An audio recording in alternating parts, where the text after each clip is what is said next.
Shalom, shalom, shalom, peuple de Dieu. Que le Seigneur vous bénisse abondamment. Nous sommes toujours dans notre cadre de notre vision. Fortifie-toi et prends courage, encouragement et fortification à travers la parole de Dieu.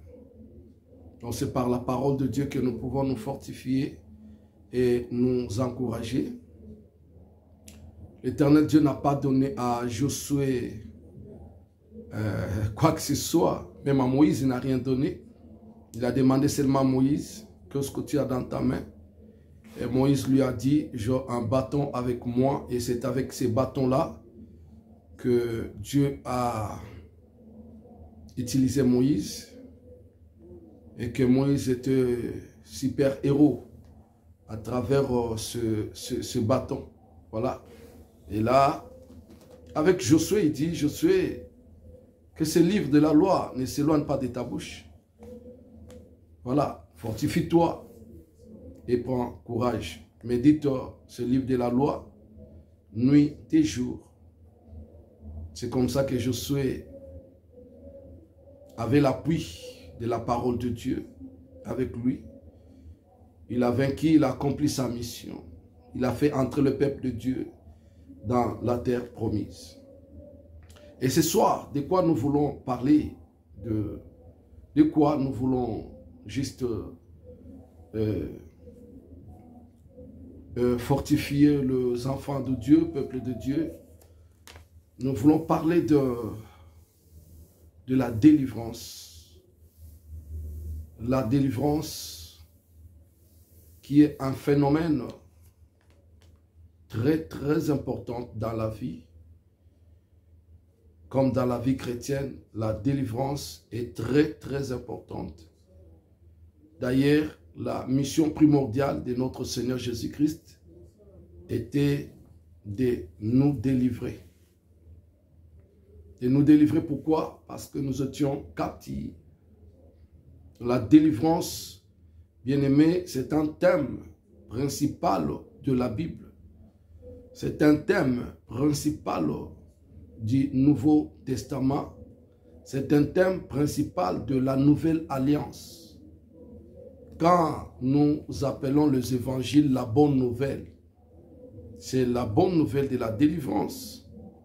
C'est la bonne nouvelle de la libération. Donc, la mission de notre Seigneur Jésus-Christ était de venir délivrer l'humanité, libérer l'humanité.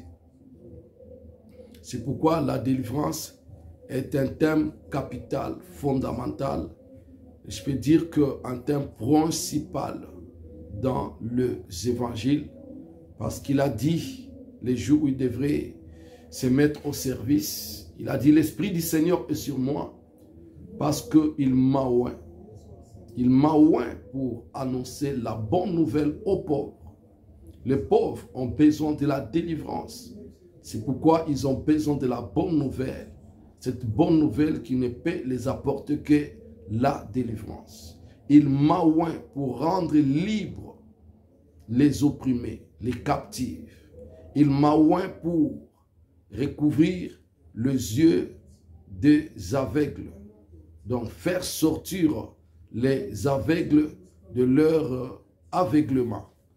C'est pourquoi, bien-aimé dans le Seigneur, il faisait du bien, partout il passait, guérissait les malades, recouvrait les yeux des aveugles, faire marcher le paralytique. Voilà que la mission primordiale de notre Seigneur Jésus-Christ était la délivrance. C'est pourquoi la délivrance doit être le thème principal de la Bible. La délivrance, bien-aimé dans le Seigneur.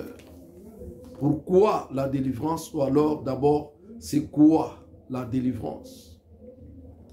La délivrance, bien-aimé dans le Seigneur, c'est la fin d'une gêne. Une fois que vous êtes gêné, vous vivez dans le gêne, vous êtes gêné, donc Une fois sortir de jeûne, c'est la délivrance. Je ne parle pas du jeûne de ne pas manger, mais vous êtes gêné sur quelque chose, vous êtes empêché, vous êtes indisposé. Donc sortir de l'indisponibilité, donc vous êtes de l'indisposition, pardon. Sortir de l'indisposition, vous êtes indisposé, vous êtes gêné. Le fait de sortir de ces gènes qui vous gênent, de cette indisposition, c'est ça aussi la délivrance. La délivrance, c'est aussi sortir du tourment, sortir des troubles dans tout le domaine de la vie, sortir des troubles, bien aimé dans le Seigneur, dans tout le domaine de la vie, c'est aussi la délivrance. Sortir de la délivrance. Alors, la délivrance, c'est aussi le soulagement. Sur le soulagement. La délivrance, c'est aussi retrouver sa liberté. C'est aussi la libération, la délivrance. La délivrance, c'est aussi sortir de la prison, sortir du tombeau, sortir de l'humiliation, sortir des limitations. Beaucoup de vies sont limitées, empêchées d'atteindre d'autres dimensions, empêchées d'atteindre d'autres niveaux, et vous êtes limité. Sortir de toutes ces limitations, c'est aussi la délivrance. La délivrance, c'est aussi sortir de la dépendance, donc devenir indépendant. Le fait de devenir, bien-aimé dans le Seigneur, indépendant dans beaucoup de domaines de la vie, c'est aussi la délivrance. Donc on peut parler de la délivrance dans diverses manières. Et toute notre vie, bien-aimé dans le Seigneur, a besoin de la délivrance. Parce que quand nous lisons le livre de... Un verset que j'aime beaucoup, Job chapitre 14, verset 1er, « L'homme né de la femme, sa vie est courte et sans cesse agitée. » Toutes les agitations de la vie, bien-aimé dans le Seigneur, tourments de la vie, bien-aimé dans le Seigneur, ont toujours eu besoin d'un repos, ont toujours eu besoin du calme. Alors, une fois que vous êtes dans le tourment, vous êtes dans les agitations, le fait de retrouver la paix, la stabilité, c'est aussi la délivrance. La délivrance, c'est sortir aussi de blocages, des barrières dans la vie. Parce qu'il y a des blocages qui sont manifestés, non pas par des barrières visibles de mirailles, mais non dans la vie. Par manque d'épanouissement dans la vie, manque d'avancement dans la vie, vous êtes bloqué, bloqué. Vous ne pouvez pas évoluer dans le mariage, vous ne pouvez pas évoluer dans la maternité, vous ne pouvez pas évoluer dans les affaires, vous ne pouvez pas évoluer, bien-aimé, dans le Seigneur, dans la santé. Donc, tout ça, bien-aimé dans le Seigneur, dans la vie humaine, sont des tourments, sont des troubles, sont des agitations. Donc, le fait de sortir de toutes ces agitations qui dérangent la vie, qui troublent la vie, qui indisposent la vie, bien-aimé dans le Seigneur, c'est la délivrance. Alors, aujourd'hui, je peux me retrouver avec une maladie qui me dérange. La guérison, c'est quoi? C'est la délivrance. Je peux me retrouver dans un célibat qui dérange ma vie. Le fait de trouver le mariage, pour moi, c'est la délivrance. Je peux me retrouver dans le chômage qui dérange ma vie. Le fait de trouver l'emploi, c'est la délivrance. Je peux me retrouver dans la dépression, dans l'angoisse, dans le stress infini. Le fait de retrouver la paix, c'est ça la délivrance. Une personne parmi nous a besoin de la délivrance. Le fait de souffrir des myomes, des fibromes, des kystes. Bien-aimé, une fois sortir de la situation, c'est ça la délivrance. Un mari, un beau garçon, un bon monsieur qui est impuissant sexuellement, bien-aimé dans le Seigneur. Le fait de retrouver sa force, bien-aimé, c'est ça la délivrance. Donc, quelque part, vous en avez besoin. Donc, les soulagements, vous en avez besoin, bien-aimés dans le Seigneur. Sortir de l'opprobre et de l'humiliation, vous en avez besoin. Mais qui délivre? Qui peut délivrer? C'est le pasteur, c'est l'apôtre, c'est l'évangéliste? Non. C'est la main de Dieu qui délivre. Mais l'Éternel Dieu se sert de ses serviteurs pour délivrer, pour libérer. Comme il s'est servi de Moïse pour délivrer un peuple bien-aimé dans le Seigneur qui était en esclavagisme, c'était le peuple d'Israël. Alors, l'Éternel Dieu, bien-aimé dans le Seigneur, s'est servi de Moïse pour libérer son peuple. On a vécu des délivrances, des libérations. Sortir de la prison, c'est une délivrance. Il y a beaucoup d'enseignements dans la Bible, des hommes et des femmes qui étaient une fois emprisonnés. À l'exemple de Joseph, le fait de lui sortir de la prison, c'était la délivrance. Paul et Silas s'étaient retrouvés emprisonnés. C'est biblique. Le fait de retrouver la liberté, c'était la délivrance. Pierre s'était retrouvé dans la prison. Le fait de retrouver, bien-aimé dans le Seigneur, la liberté, c'était la délivrance. Alors, aujourd'hui, il y a aussi des prisons spirituelles, des blocages spirituels, des barrières spirituelles, familiales, territoriales et personnelles aussi. Alors, quelqu'un qui me comprend, il me dit, ah, moi aussi, j'ai besoin de la délivrance. Mais qui peut me libérer? Qui peut me délivrer? Qui peut me faire sortir de la prison dans laquelle je me retrouve? Qui peut, on se pose des questions et des questions. Gloire au Seigneur. Écoutez, bien-aimés dans le Seigneur, dans le livre de Marc, chapitre 5. Marc, chapitre 5, il y avait un homme qui était fou, le fou de Gadara. Et dans cette région, il était connu. Il a quitté la ville. Il est allé, bien-aimé dans le Seigneur, habiter le sépulcre. Et là, dans le sépulcre, bien-aimé dans le Seigneur, la Bible dit, il a perdu tout son sens. Il a perdu toute l'humanité. Bien-aimé dans le Seigneur, il s'est blessé, il s'est jeté, il se faisait du mal lui-même. Et dès qu'il rencontrait une autre personne, oh bien-aimé dans le Seigneur, c'était encore plus pur que ça. Mais un jour, notre Seigneur Jésus-Christ, qui est l'auteur de la délivrance, bien-aimé dans le Seigneur, est passé par ce chemin. Il est passé par ce chemin. Et quand le Seigneur Jésus-Christ est passé par ce chemin, du sépulcre, de la cimetière, il a rencontré cet homme. Et quand cet homme l'a vu, les esprits qui étaient dans cet homme, sachant que Jésus était venu libérer les captifs, qu'est-ce qui se passe? Le démon commence à crier, qu'y a-t-il entre nous et toi, fils du Dieu très haut, fils du Dieu vivant? Ils ont reconnu Jésus. Ils ont reconnu le pouvoir de Jésus. Ils ont reconnu la force de Jésus, la liberté de Jésus.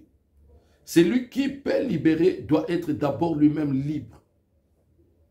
Beaucoup, aujourd'hui, on les appelle serviteurs.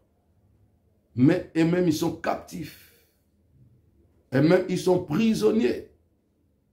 Comment un prisonnier peut encore libérer un prisonnier? Et il y a même de ceux qui se disent, oui, moi-même aussi, j'ai mes problèmes, je cherche ma délivrance. Mais ils appellent les autres pour les délivrer. Attention, bien-aimé dans le Seigneur, il faut bien identifier l'homme qui veut t'amener à la délivrance. Il faut bien identifier la personne qui veut te délivrer. Pas n'importe qui, mais celui qui est d'abord libre. C'est lui qui a l'autorité. D'où vient l'autorité et le pouvoir pour donner les ordres aux démons, comme notre Seigneur Jésus-Christ a donné les ordres aux démons. Les démons l'ont reconnu parce qu'il avait l'onction de Dieu sur lui. Les fils de Séva, dans les actes des apôtres, sont allés aussi chasser les démons. Cela veut dire pour chercher à délivrer une personne. Mais les démons les ont dit, écoutez, nous connaissons Paul, nous connaissons Jésus que vous nous annoncez. Mais qui êtes-vous? Et ils ont bâti ces hommes jusqu'à les laisser nus. Alors qui est celui?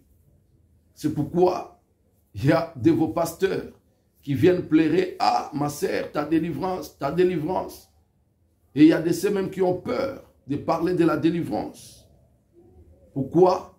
Parce que venant chasser les démons dans ta vie, et même peuvent être frappés. Frappés. C'est vrai, nous connaissons, nous vivons des retours. Mais des retours doivent avoir une information glorieuse. Glorieuse. Ils m'ont poursuivi. Ils sont venus réclamer. Et je les ai vaincus dans la vision ou dans les songes. Donc voilà, bien-aimé dans le Seigneur, celui qui délivre doit avoir un bon positionnement dans le monde spirituel. Il doit avoir la spiritualité pour chercher à amener d'autres personnes dans la délivrance. Donc voilà, c'est pourquoi Moïse devait être libre pour venir libérer le peuple de Dieu. Il devait avoir le mandat de Dieu, il devait avoir l'onction de Dieu, il devait avoir les signes de Dieu qui lui rassurent. Est-ce que vous avez l'appel? Est-ce que vous avez le mandat? Est-ce que vous avez les signes qui vous rassurent? Est-ce que l'homme qui vous parle de votre délivrance, il a les mandats, il a l'appel de Dieu, il a les signes qui lui rassurent? Ah, c'est aussi bien aimé dans le Seigneur. Mais sinon, aujourd'hui, nous avons des bien-aimés qui sont aujourd'hui délivrance, demain délivrance. Vous qui avez déjà 12 pasteurs qui vous ont passé à la délivrance, et jusque-là, vous êtes la même personne. Bien-aimés dans le Seigneur, réfléchissez, discernez, cherchez Dieu et trouvez la réponse. J'ai béni l'Éternel. Bien-aimés dans le Seigneur, quand est-ce que la délivrance doit être continuelle ou progressive? La délivrance ne peut pas demeurer continuelle. On ne peut pas aujourd'hui délivrance, le lendemain aller encore chercher la délivrance. Non, cela veut dire que la première délivrance n'avait pas eu lieu. Si la première délivrance avait eu lieu, vous ne chercherez pas une autre délivrance. Si la première délivrance avait eu lieu, vous ne chercherez pas une autre délivrance. La Bible nous parle de ce fou de Gadara. La Bible dit que quand cet homme est monté dans la ville, tout le monde qui l'ont vu, ils ont trouvé en lui une autre personne. Et ils se sont posés des questions. Ils se sont posés des questions, bien-aimés dans le Seigneur, si c'était réellement lui. Et il s'est présenté devant eux en disant que c'était moi. Donc voilà, c'est pourquoi même les Juifs sont venus auprès de Jésus. Et les démoniaques, qui étaient remplis de légions, qui étaient vêtus, assis de son bon sens. Là, nous sommes dans le livre de Marc chapitre 1, verset 15. Ils ont remarqué que l'homme était dans son bon sens. Cela veut dire transformer, cela veut dire changer. L'homme était changé, transformé. Instantanément. C'est ça la délivrance. Il n'est plus retourné. Il n'a pas encore diré. Il est sorti. Il est revenu à la ville pour vivre avec tout le monde comme il faut. Bien coiffé, bien vêtu, lavé. La délivrance doit avoir son impact. Ça fait longtemps que vous le cherchez. Vous avez rencontré des spécialistes en démonologie, en délivrance. Mais quel est votre état de vie? Qu'est-ce qui a changé dans votre vie? Qu'est-ce qui a changé? Vous êtes la même personne. Le changement doit être visible en vous-même. Et après, le monde doit vivre aussi le changement. Parce qu'il faut qu'il y ait aussi la production de fruits. Il faut qu'il y ait un changement vraiment visible. Parce que dans ce domaine, il se passe deux dimensions. Il y a la dimension du dépouillement. Tout ce qui dominait sur vous doit libérer, doit sortir et doit partir. Après le dépouillement, il faut qu'il se passe aussi le revêtement. Joseph qui sort de la prison, il sort, on lui dépouille, on le dépouille du vêtement de la prison et on lui donne les vêtements de la maison royale, du palais royal.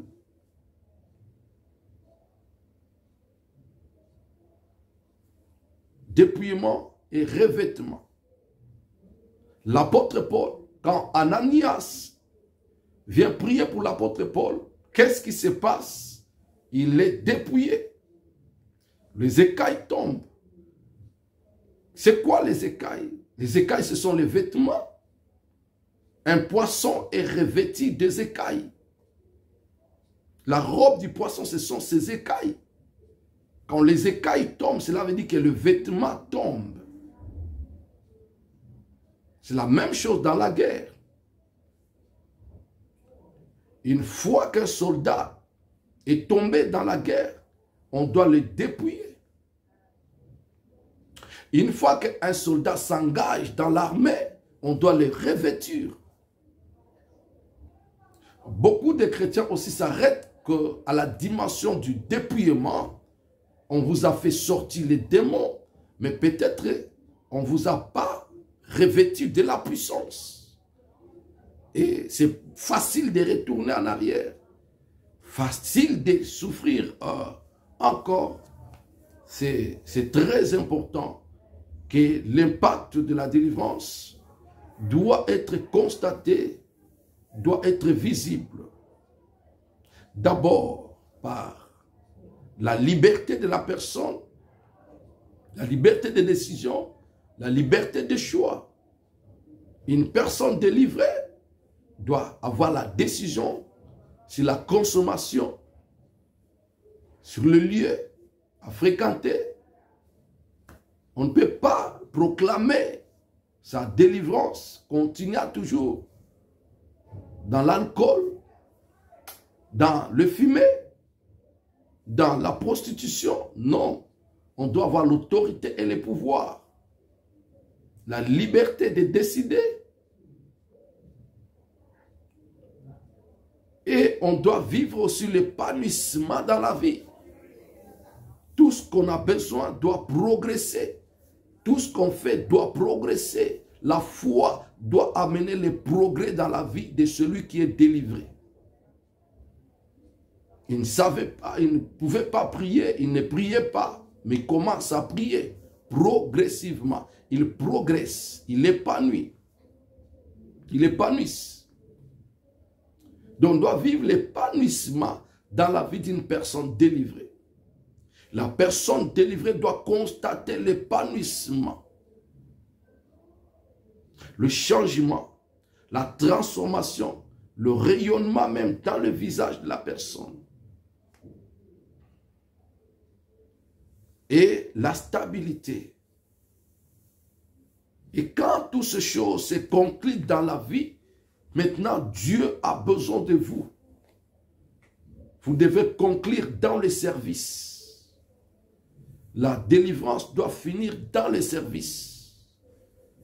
La délivrance doit se conclure dans le service. Une personne qui est délivrée doit devenir utile à Dieu.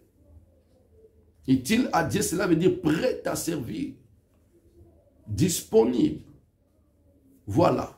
Si jusque-là, vous vous dites délivré, mais que vous n'avez pas la soif de servir, vous ne pouvez pas engager dans le service, c'est un problème. Voilà, bien-aimés dans le Seigneur, je voudrais parler de la délivrance. J'ai défini la délivrance. C'est le fait de sortir, de retrouver la liberté, de vivre la gloire de Dieu, de vivre les promesses de Dieu, de vivre les plans tracés de Dieu dans votre vie, d'avoir la liberté de sortir de toute dépendance, de vivre son indépendance, de dominer et de s'épanouir. Pourquoi pas entrer dans la zone de la stabilité? Mais tout ça doit être pour la gloire de Dieu. Et si c'est pour la gloire de Dieu, cela veut dire qu'il faut qu'on puisse finir par servir Dieu. En quoi vous vous êtes retrouvés? En quoi vous êtes bloqués? En quoi vous êtes gênés? La maladie peut gêner, la maladie peut bloquer, la maladie peut empêcher à atteindre le plan, le projet de Dieu. Les esprits mauvais, les sensations mystiques, d'entendre le bruit des gens parler pendant que les autres ne l'entendent pas. Tous ces emprisonnements ont besoin de la délivrance. Et vous avez parcouru des églises et des églises. Aujourd'hui, il y a eu des pasteurs qui se sont fait des champions en délivrance, mais après. Ça fait 2 ans passés, les gens allaient en Belgique pour aller chercher la délivrance. Mais aujourd'hui, ils ne vont plus en Belgique. Ça fait 2 ans passés, les gens allaient à Kinshasa pour aller chercher la délivrance. Et aujourd'hui, où en sommes-nous? Beaucoup sont allés en Belgique, retourner la même chose. Beaucoup sont allés au Congo, sont rentrés la même chose. La délivrance n'est pas dans la main des hommes, surtout ceux qui font des publicités, mais la délivrance est dans le nom de Jésus-Christ de Nazareth. Et la délivrance est dans votre propre cœur. C'est possible que par la foi, vous puissiez, bien-aimés, trouver la délivrance. C'est possible. C'est possible. Si vous avez des questions, écrivez-nous sur YouTube, La Puissance du Saint-Esprit Télé, qui est notre chaîne YouTube, La Puissance du Saint-Esprit Télé, qui est notre chaîne. Si vous avez des questions, posez-nous des questions. Si vous avez des demandes à faire, faites-nous les demandes. Nous sommes aussi sur Facebook, dans l'église La Puissance et Pasteur Daclo. Écrivez-nous et nous sommes disposés. Nous sommes disposés, même pour votre délivrance, nous sommes disposés. Vous êtes fatigués, vous avez parcouru des églises, vous avez rencontré des hommes, des femmes, prophètes, apôtres, prophétesses, vous êtes fatigués. Je voulais vous dire qu'il est encore possible que vous puissiez retrouver votre délivrance. Que le Seigneur nous bénisse. À la prochaine. Soyez abondamment bénis. Je vais prier. Dieu de grâce, de tout amour et de toute bonté. Seigneur, toi qui révèles les choses cachées. Ô Dieu, merci, car si quelqu'un ne connaît pas son état, son identité, son statut, Seigneur, il ne peut pas chercher la délivrance. Mais quand la lumière arrive et que la personne reconnaisse que je suis emprisonné, il aura soif de la délivrance. Seigneur, par ma prière, visite la vie d'une personne aujourd'hui, visite une famille aujourd'hui, et tends ta main, car ta main n'est pas courte, notre Dieu, touche des vies, brise les chaînes. Toi qui libérais ton serviteur Samson Chaque fois qu'il criait, le feu descendait, brisait les liens et l'homme se retrouvait libre. C'est toi qui as envoyé l'ange et descendit en pleine nuit dans la prison à libérer ton serviteur. Seigneur, étends ta main dans des hôpitaux, dans des urgences, dans des salles de réanimation. Ô Seigneur, agis dans des prisons physiques, agis dans le cœur déprimé, agis angoissé, agis Seigneur, dans des cœurs stressés, agis ô notre Dieu, agis dans des familles ensorcelées, agis dans des familles envoûtées, agis ô Seigneur Dieu de grâce, que ta puissance traverse des murailles, traverse des forteresses, que ta puissance traverse des rivières, que ta puissance agit, entre, pénètre des portes, agit et libère.